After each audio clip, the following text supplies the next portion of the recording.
I have fibromyalgia, right? So it's what they call fibromyalgia. So I hurt, I'm stabbed, in needle pains all over my body 24 hours a day for the past 10 years. And some days are really hard. Some days are one of those days that I'm dying. How I can't even function. Well, they call that the suicide disease. It's a difficult one.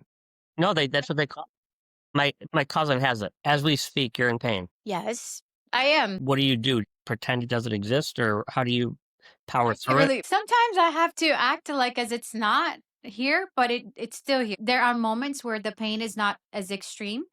But then there are moments that it becomes extreme. There could be like a stabbing pain or something that you feel. But I've learned how to breathe through it.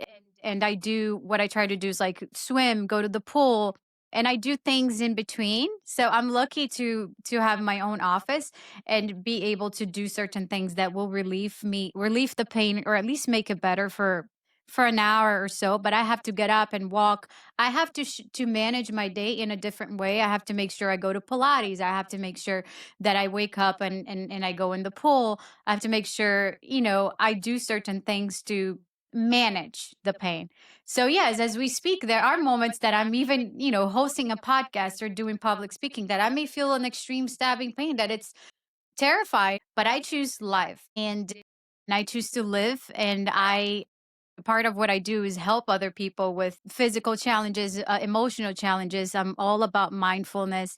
And like I've mentioned before, like the yoga, the mindfulness, the meditation, not because I'm perfect, the opposite, but because I know what it feels to constant struggle. You're inspiration to a lot of people, and I think the more people that you hear your story, the more inspired people will get. So I have a tremendous amount of respect for you. This is probably the first time I talk about fibromyalgia. I've talked about different things, but it's probably really hard too, because people look at me and they see, I have a lot of people that they see that perfection. Oh, I wish, I have friends that will come to me, I wish I would speak like you, because I love doing Instagram lives and videos and things like that about motivational speech.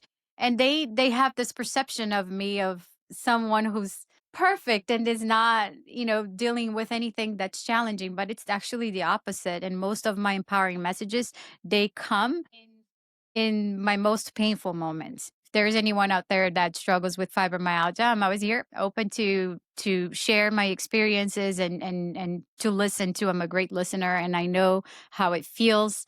And I'm always here, open for anyone who needs